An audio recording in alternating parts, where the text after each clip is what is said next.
PDI Perjuangan menuding ada aktor di balik batalnya Anies Baswedan maju di Pilkada Jawa Barat. Bahkan Ketua DPD PDI Perjuangan Jawa Barat Ono Surono blak-blakan menyebut Mulyono dan geng sebagai aktor yang menghalangi Anies. Apa sebenarnya yang terjadi di balik drama pencalonan gubernur dan wakil gubernur PDI Perjuangan di Jawa Barat? Mengapa Anies Baswedan ditawarkan berlaga di Jawa Barat usai tersingkir di Jakarta? Kami akan membahasnya bersama dengan juru bicara Pilkada PDI Perjuangan Aryo Seno Bagoskoro dan juga ada Direktur Eksekutif Indobarometer Muhammad Kodari. Selamat malam Mas Seno. Malam Mbak Sylvia. Terima kasih sudah hadir dan juga Mas Kodari. Selamat malam. Selamat malam. Selamat malam. Juga sudah bergabung. Bang Doli. Iya, politikus Partai Golkar Ahmad Doli Kurnia. Bang Doli, selamat malam. Selamat malam. Oke, baik. Semuanya sudah bergabung ya. Mas Seno, Ya. jadi ada dua versi sejauh ini yang terlihat di publik soal alasan batalnya Anies maju di Pilgub Jawa Barat. Yang pertama karena dijegal Mulyono dan geng. Yang kedua Anies yang tidak mau. Yang mana yang benar? Yang benar adalah PDI Perjuangan tidak pernah secara formal untuk membahas terkait pencalonan Mas Anies di Jawa Barat. Jadi bahwa itu terjadi komunikasi kami secara formal dengan Mas Anies di Jakarta, itu yes, kita konfirmasi. Ada banyak pencocokan concern yang kita lakukan, termasuk tentang concern menghadapi politik nepotisme, politik yang tidak mengedepankan substansi demokrasi, kesamaan nasib menghadapi intervensi kekuasaan setidaknya pada saat Pilpres dan seterusnya, yang itu dibicarakan pada saat pertemuan terkait dengan Jakarta. Ada pertemuan itu, bahkan sudah sampai intens ya, artinya bicara tentang geopolitik Bung Karno, bicara tentang peran Bung Karno di dunia internasional, itu kita bicarakan sama Mas Anies sampai sejauh dan sedalam itu. Maksudnya terkait tidak dengan ada pernah Jakarta. Ada tawaran resmi kepada Anies untuk maju di Pilgub Jawa Barat dari PDI Perjuangan? Ya, Jawa Barat tidak. Jadi hanya Jakarta kita lakukan pendalaman, terlepas dari apakah akhirnya keputusannya kita mengusung kader internal ya. Artinya itu ada banyak sekali kan variabel usulan, masukan dan seterusnya. Tapi Jawa Barat kita tidak melakukan. Nah, lalu apa yang terjadi tadi malam? Mas Ono menyampaikan kan ada intervensi begini. Intervensinya di mana? Intervensinya ada pada situasi di mana tiba-tiba di hari selanjutnya setelah kita batal mengusung di Jakarta, kita mengusung Mas Pram dan Pak Rano, itu seakan-akan dibuat sebuah framing opini akan ada pengusungan bersama di Jawa Barat. Yang membuat adalah? Antara Pak Anies dan Pak Ono. Kita nggak tahu dari mana-mana ya, dari media sosial, dari di media juga muncul. Yang itu muncul secara serentak yang membuat informasi jadi semakin simpang siur. Karena terjadi hanya 1 kali 24 jam sebelum pendaftaran. Di Jawa Barat kita memang menyiapkan nama-nama, ada yang dari internal, ada yang dari eksternal. Di hari-hari terakhir tiba-tiba muncul dan semakin menguat.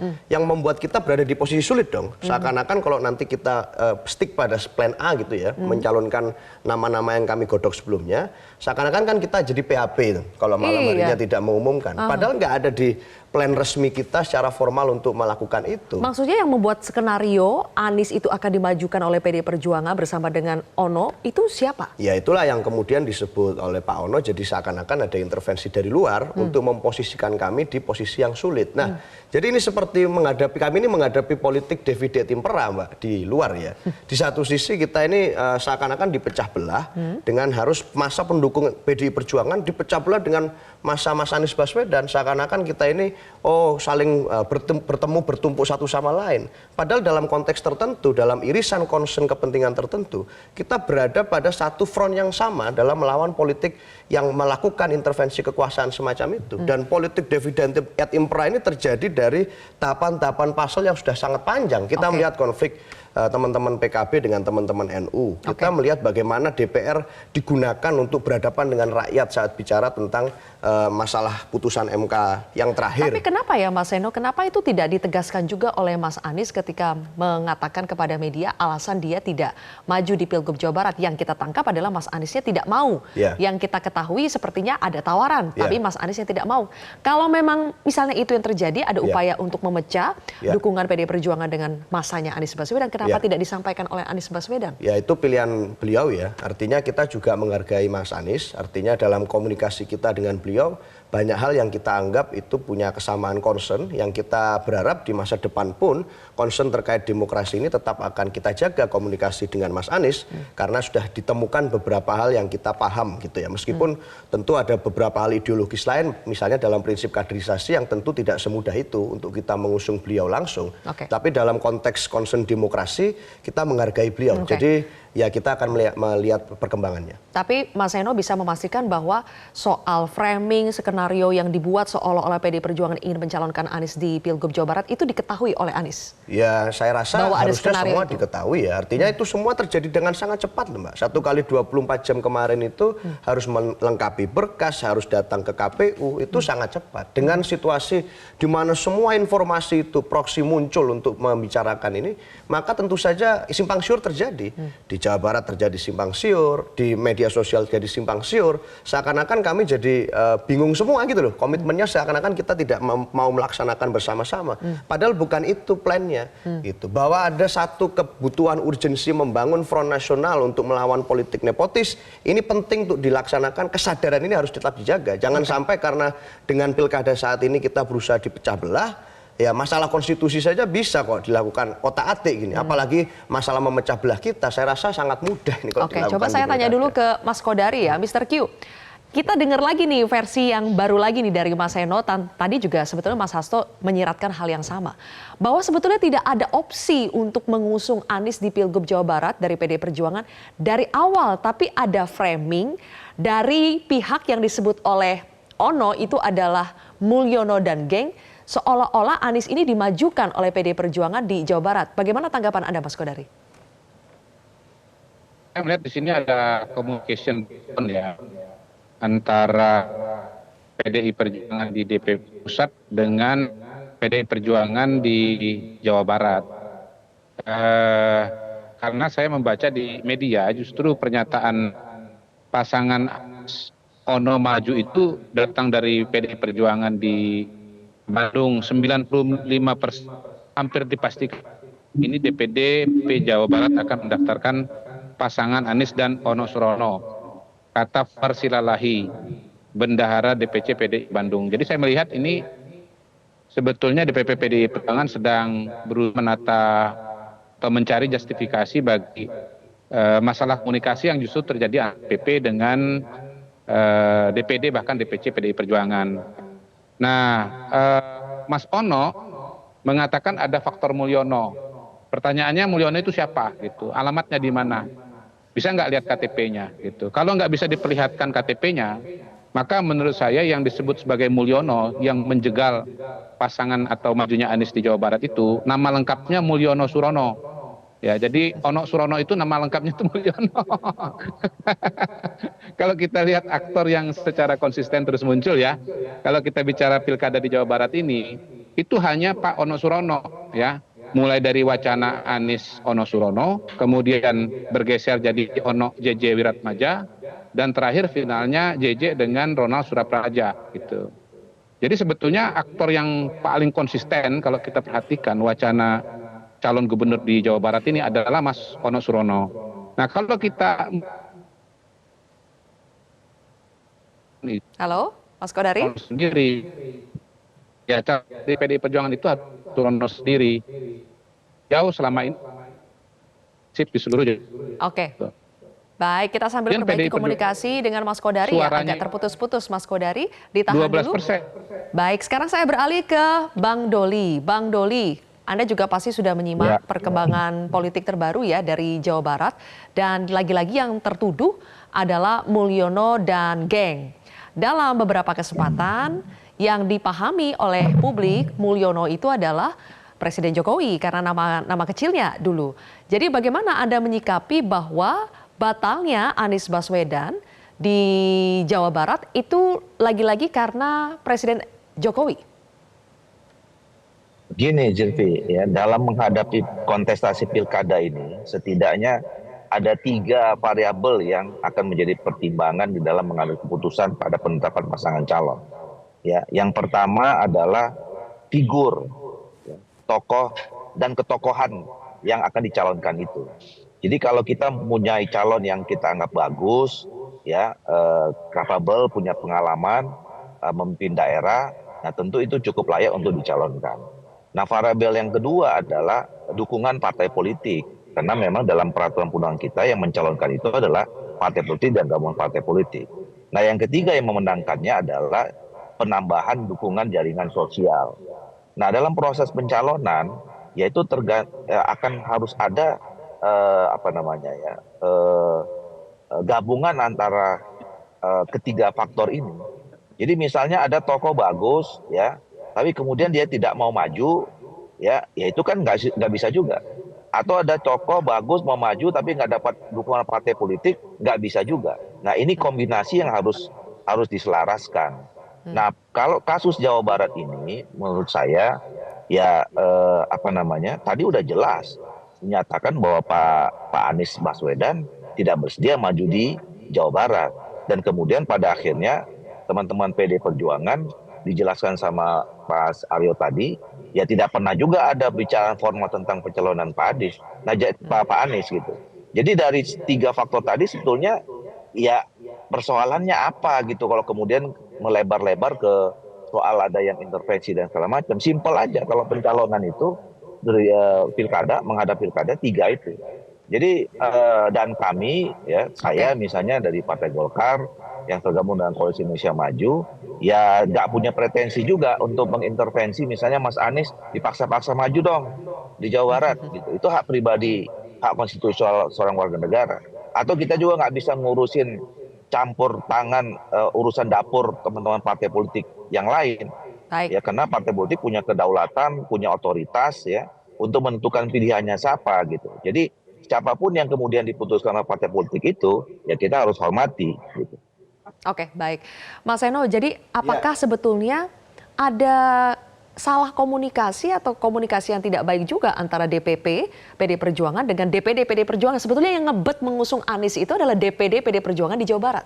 Enggak lah, jadi yaitu residu dari apa yang saya sebut tadi sebagai bagian dari proksi informasi yang berusaha dimasukkan pada satu hari terakhir kemarin itu, intervensi yang berusaha dilakukan untuk memecah belah kami. Dan saya bilang kenapa ini pakai istilah politik divide et impera.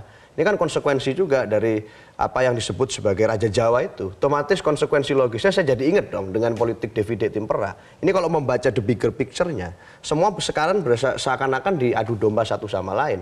Awalnya kami dengan masa Ahoker, yang itu di Jakarta seakan-akan kalau kami tidak mengusung Pak Ahok, lalu nanti akan dibenturkan. Lalu kami PDI Perjuangan dengan masa Pak Anies. Lalu kalau bicara dalam konteks DPR kemarin, DPR dengan rakyat, urusan putusan MK, lalu PKB dengan NU, ini bigger picture-nya jadi tertangkap. Bahwa ada situasi di mana kita berusaha dipecah belah konsentrasinya untuk bertarung satu sama lain dan melupakan the bigger picture. Bahwa ada something wrong ini, ada sesuatu yang salah, ada invisible hand yang berusaha membuat kita terpecah belah satu sama lain. Sehingga konsentrasinya fokus kepada pertengkaran satu sama lain.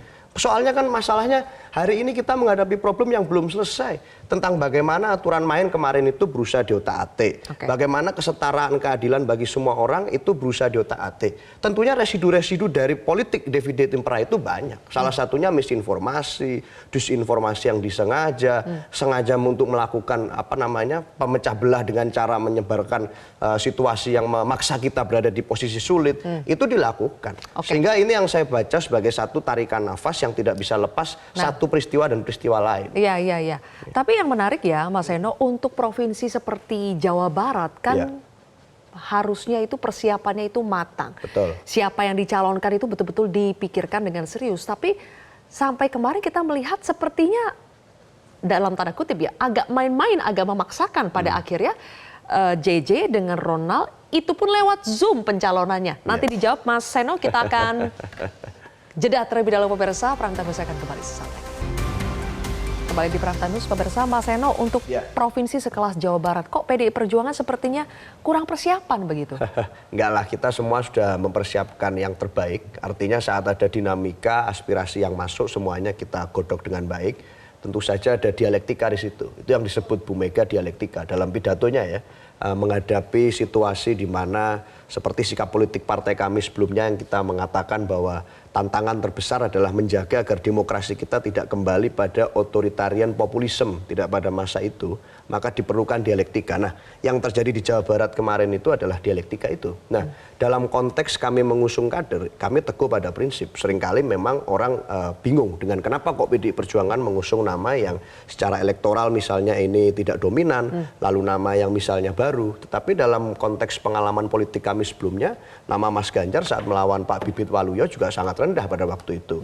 Lalu nama Pak Andika kemarin juga tidak ada di survei awal-awal. Sehingga saya rasa nama Pak JJ sebagai Bupati Pangandaran ketemu dengan Bung Ronald, ini bisa satu hal yang kami anggap Tapi JJ Ronald pastinya bukan paslon yang initially yang diajukan oleh PD Perjuangan kan? Ya ada banyak ya, termasuk Pak Ono kan juga sudah awalnya juga ingin mendaftar sebagai calon gubernur. Jadi ini banyak, tetapi memang dalam pemilu sebelumnya pun kita mengusung nama yang juga waktu itu kita percaya adalah bagian dari penghormatan kepada kader senior. Kita mengusung Jenderal TB Hasanuddin pada waktu itu yang juga secara survei cuma 3%. Kita percaya bahwa sebenarnya proses kaderisasi dan fungsi partai politik itu adalah memberikan penghormatan melalui kontestasi pilkada, termasuk di Jawa Barat kemarin. Ya, kenapa saya bilang JJ dengan Ronald ini bukan kader, bukan paslon yang sebetulnya ingin diajukan oleh PD Perjuangan di Jawa Barat, karena kita lihat sendiri bagaimana proses pendaftarannya itu sangat di ujung, sangat mendadak, bahkan keduanya ini tidak hadir, Mas Eno.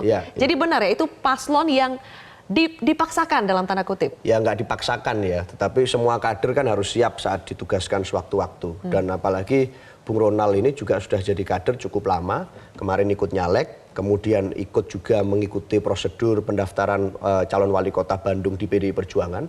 Jadi prosesnya di Jawa Barat juga bukan ujuk-ujuk tidak instan.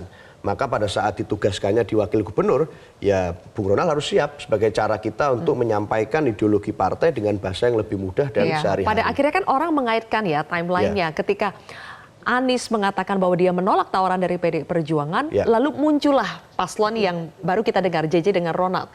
Akhirnya orang melihat bahwa benar mungkin Anies menolak tawaran dari PD Perjuangan. Ya banyak, artinya nama-nama yang diusulkan itu kan banyak dan dipersiapkan. Tetapi dinamika di detik akhir itu last minute-nya seringkali di politik nasional kita lihat berbagai cerita itu terjadi. Jadi mungkin ada yang merasa bahwa wah ini mungkin begini. Sebenarnya enggak juga. Mas Anies lalu dulu ada yang mengusulkan Pak Sandiaga Uno, ada yang mengusulkan Bu Susi, kan macam-macam. Tapi proses ini berjalan dan kita tidak berjalan di ruang hampa politik. Situasi politik satu sama lain di berbagai daerah ini ikut mempengaruhi kenapa kita kemarin di Jabar menentukan namanya cukup di last minute di etapa akhir. Baik, oke. Mr. Q, Mas Kodari masih bergabung? Ya. Oke. Masih. Baik. Mr. Q, mendengar penjelasan yang disampaikan Mas Eno, dinamika yang terjadi sehingga akhirnya PD Perjuangan mengusulkan JJ dengan Ronald di Jawa Barat. Masuk akal tidak kalau dilihat secara timeline-nya dan story yang kita dengar dari berbagai versi? Ya, saya kira memang agak sulit menerima penjelasan itu ya. Mungkin yang lebih bagus kita berangkat saja dari fakta bahwa memang Mas Anies menyatakan menolak untuk ke Jawa Barat karena tidak ada aspirasi di Jawa Barat. Jadi kalau saya melihat situasinya ini kan sebetulnya dari DPD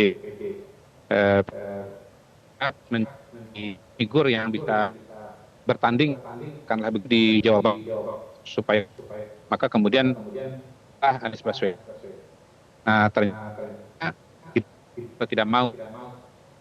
Mas Anies ini kan juga macam-macam, bisa karena diwajibkan jadi anggota partai misalnya, tapi kemudian tidak bersedia, atau bisa juga beliau itu ingin bertemu misalnya dengan Ibu Mega sebagai sebuah jaminan politik, tetapi tidak kunjung bertemu. Dan karena tidak kunjung bertemu, beliau trauma dengan pengalaman di Jakarta. Gitu. Orang DPP mengatakan, ya ini Bu Mega setuju, gitu ya. Saya yakin ada orang DPP di situ, makanya DPD Jakarta itu menerima dengan meriah Mas Anies. Tapi ternyata Ibu Meganya tidak setuju. Jadi balik lagi, sebetulnya ini dinamika di internal PDI Perjuangan. Ya, tetapi kemudian karena tidak mau mengakui, ya akhirnya buruk muka cermin dibelah, gitu loh. Jadi problem yang ada di internal PDI Perjuangan disalahkan kepada Mulyono, gitu. Entah siapapun yang dimaksud dengan Mulyono itu. Jadi buruk muka cermin dibelah. Saya kira itu yang sedang terjadi di Perjuangan. Buruk muka cermin dibelah. Coba langsung ditanggapi tuh, Mas Eno. Nggak ada itu cermin dibelah, Mr. Ki. Kita mengikuti proses mekanisme yang ada. Dan selama ini Mbak Sylvia kita yakin bahwa apapun keputusan partai, Ibu Ketua Umum yang kemudian memberikan atensi penuh kepada daerah strategis seperti Jabar termasuk. Jadi saya kira dalam pengalaman panjang beliau baik sebagai presiden, sebagai ketua umum partai, itu Bu Mega punya insting politik, intuisi politik yang saya rasa itu mengikuti terus semangat zaman. Dan dalam konteks ini intuisi politik Bu Mega mengatakan hari ini etalase politik yang ingin dipersembahkan PDI Perjuangan di Pulau Jawa setidaknya itu adalah memberikan penghormatan kepada kader-kader. Ya kita percaya dan kita memilih untuk percaya penuh dengan insting Bu Mega. Artinya, dengan baik. Meskipun ada DPD misalnya DPD Jakarta, DPD Jawa Barat punya aspirasi ingin mengusung Anies, tetap saja Bu Mega yang tidak mau mengusung Anies. Ya prinsipnya ini bukan hanya keinginan politik Bu Mega ya, tapi banyak kader internal kita juga yang merasa ya harusnya dalam partai kader ya proses kaderisasi memunculkan nama kader sebagai prioritas. Di Banten faktanya kita juga mendukung calon dari Golkar, Mbak Airin yang awalnya adalah ya memang kita tahu berasal dari latar belakang keluarga Golkar. Karena ini sebagai bagian dari saya kira politik affirmative action Bu Mega juga ya. Melihat ada sosok perempuan yang patut didukung ya kita dukung dengan calon wakil dari kami. Jadi saya rasa etalase politik ini jelas. Polanya harus dibaca sebagai satu tarikan nafas. Apa yang terjadi di Banten, di Jawa Barat, di Jakarta, di Jawa Tengah, Jawa Timur. Ini satu tarikan nafas. Dan pola itu tampak kalau dibaca seperti itu tidak terpisah-pisah. Oke. Bang Doli, banyak sekali plot twist perubahan yang terjadi. Tidak hanya di sebelum masa pendaftaran ya, tapi justru di masa 3 hari pendaftaran itu banyak plot twist terjadi. Termasuk yang terjadi pada Kim Plus, ada yang mundur, ada yang beralih dukungannya. Sebetulnya ini lebih karena apa Bang Doli? Putusan MK atau memang masing-masing partai merasa bahwa mereka punya kesempatan yang sama meskipun berada dalam koalisi yang sama? Ya, tentu putusan Mahkamah Konstitusi itu juga sedikit banyak akan berpengaruh ya.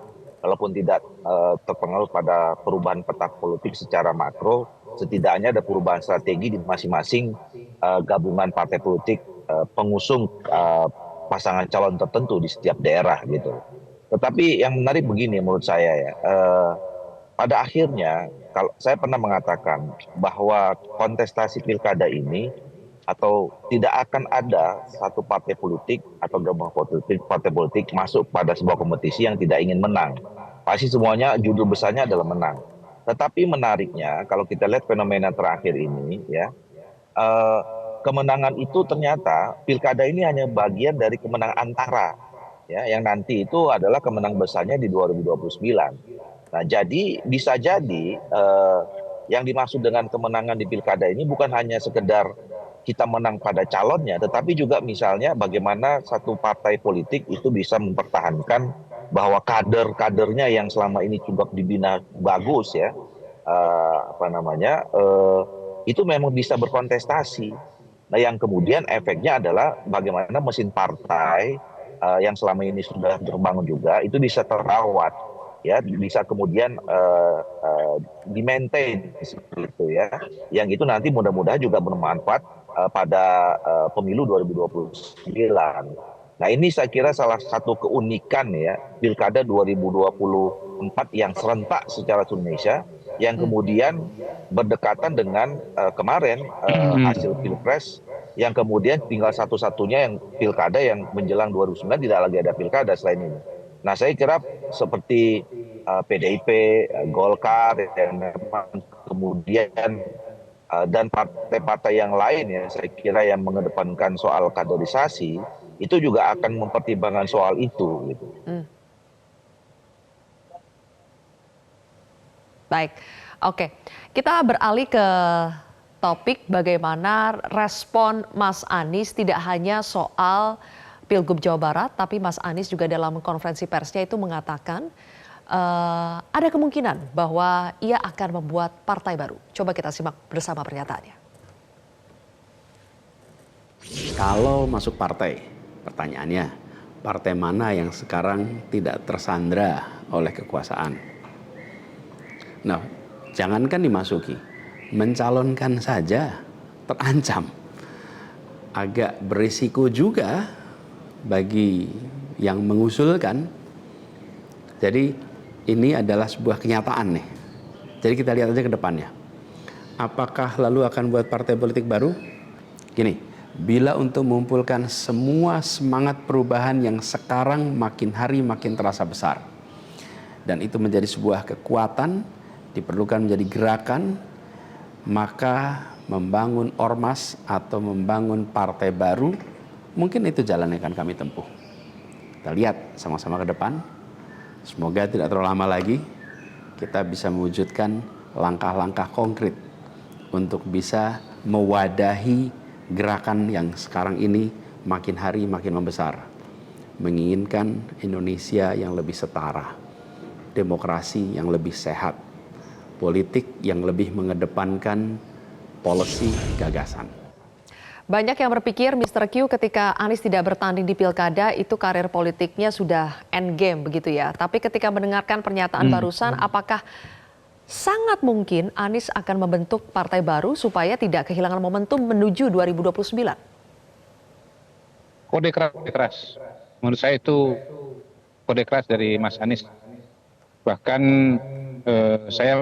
kita boleh nebak-nebak nih judul partainya apa ini. Jangan-jangan judul partainya ini Partai Pribumi nih nanti. Bagus juga itu, sering digemakan oleh beliau. Jadi saya kira Pak Anies pasti butuh panggung politik, perlu kekuatan politik. Panggung politik itu pada hari ini praktis hanya 2 ya, yang sudah tersedia. Pertama kursi menteri, yang kedua kepala daerah. Nah, kalau kepala daerah peluangnya sudah tertutup praktis dengan ditutupnya pendaftaran tadi malam. Dan yang menutup peluang Mas Anies itu partai ya, saya sebut inisial saja, PDIP. Itu dia, itu yang menutup ya, karena itulah pan terakhir dari Mas Anies. Kemudian kalau mau masuk kabinet rasa-rasanya sulit, karena Presiden Pak Prabowo dan Pak Prabowo yang sekarang jadi presiden itu dikasih nilai 11 dari 100 Mas Anies. Agak berat saya membayangkan ada Menteri Pak Prabowo pernah kasih nilai 11 untuk presidennya gitu, sehingga akhirnya opsi yang tersedia pada hari saya hanya membuat partai politik, dan ini saya kira sesuatu yang menarik dan perlu kita nantikan apakah kemudian Mas Anies dengan partai politik tersebut akan punya kendaraan politik Indonesia selama 5 tahun ke depan dan partai politiknya ikut kontestasi. Tetapi begini, kalau misalnya nanti aturan mainnya masih sama ya, artinya pemilu serentak lalu menggunakan hasil pemilu legislatif 2024 sebagai syarat pencalonan 2029, maka kita bisa mengatakan agak berat bagi partai politik baru itu untuk mencalonkan Mas Anies sebagai calon presiden. Paling harapannya adalah dalam 5 tahun ke depan dia menjadi ketua umum partai, dia bisa tahankan elektabilitasnya dan nanti yang akan mencalonkan Anies sebagai calon presiden 2029. Begitu, Sylvia. Ada satu pernyataan Mas Ko dari tadi yang menarik, Mas Eno. Ya. Yang menutup peluang Anies itu adalah PDI Perjuangan. Oke, gini. Di PDI Perjuangan kita ini terbiasa dengan pelembagaan partai yang terstruktur, Mbak. Artinya saat orang mau bikin partai itu kita pelajari ya secara kualitatif, itu ketokohan saja tidak cukup.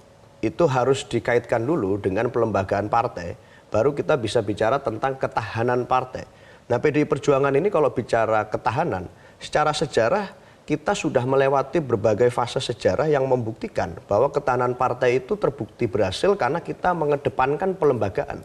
Pijakannya ada pada gagasan ideologi dan ideologi itu dikerangkakan dalam lembaga. Maka ada aturan main di situ, ada mekanisme di situ, ada prosedur di situ. Itulah kenapa kita repot-repot bikin kaderisasi. Kenapa kita repot-repot bikin sekolah partai. Pelembagaan tidak bisa hanya bergantung kepada ketokohan atau sosok. Maka dari itu siapapun aktor selalu kita menggunakan adagium. There is no player bigger than the club. Seperti kalau di adagium sepak bola. Di dalam partai-partai politik yang lain pun fenomena yang terjadi. Memang pelembagaan inilah yang penting menjaga ketahanan. Jadi bukan seperti komet atau meteor ya. Sekali naik lalu terus langsung hilang. Ini harus ada sustainability. Jadi Maka yang itu yang kita kedepankan. menutup peluang Anies itu bukan PDI Perjuangan? Ya yang menutup peluang siapapun. Kita tidak pernah menutup peluang siapapun. Jangan-jangan yang menutup peluang adalah orang-orang yang ya memang berusaha melakukan blokade politik gitu ya. Dengan melakukan pemborongan, dengan melakukan situasi di mana orang tidak bisa maju. Kalau kita membuka ruang komunikasi dengan siapapun. Tetapi prinsipnya kita tidak bisa serta-merta menggunakan alasan kesamaan concern sebagai satu-satunya alasan untuk mendukung di pilkada. Ini terlalu besar lah urusan gini daripada sekedar masalah dukung-mendukung orang per orang atau menghalangi orang per orang. Nggak ada urusan kita dengan itu. Oke, baik. Terakhir, Bang Doli, selama ini kan sosok Anies Baswedan dianggap sebagai antitesa Presiden Jokowi dan belakangan malahan jadi seperti dalam tanda kutip ya musuh bersama dari Koalisi Indonesia Maju. Nah, sekarang dengan Anies yang mengatakan ada kemungkinan akan membuat partai politik baru, bagaimana dari Golkar khususnya menyikapinya? Ya, kami tidak pernah menyimpulkan kemudian ada musuh ya di dalam sebuah kompetisi ya. Yang namanya pemilu itu kan konsensus kita, konsekuensi kita berbangsa dan bernegara dan kita memilih sistem politik kita adalah sistem demokrasi, makanya ada pemilu. Jadi kita menganggap bahwa itu sebuah mekanisme untuk menambah kekuatan kita buat bangsa Indonesia lebih maju dan lebih baik ya dengan memilih pemimpin baru dan segala macam gitu. Jadi habis pemilu selesai, kita sudah punya presiden baru, wakil presiden baru. Ya alhamdulillah memang yang diusung oleh Golkar dan Koalisi Indonesia Maju. Kami juga pernah dulu mengalami mengusung calon presiden wakil presiden kalah, nggak ada masalah juga. Kami nggak menganggap yang menang itu musuh dan saya menganggap yang menang itu nggak menganggap kami musuh gitu. Nah itu yang pertama. Yang kedua bahwa kalau ada seseorang kelompok orang ingin membangun partai politik itu dijamin haknya dalam konstitusi kita. Jadi nggak ada yang orang bisa menghalangi ya untuk membangun ormas partai politik dan seterusnya gitu. Nah, tinggal nanti kalau partai politik yang dibangun ini mendapatkan respons dan positif dan akseptabilitas gitu. Nanti akan kita uji di pemilu, tentu dengan peraturan-peraturan yang memang sudah berlaku ya, peraturan perundangan yang berlaku. Oke, terima kasih Bang Doli, Mas Kodari, dan juga Mas Eno. Terima kasih sudah hadir di Prime Time News hari ini. Jelajahi cara baru mendapatkan informasi. Download Metro TV Extend sekarang.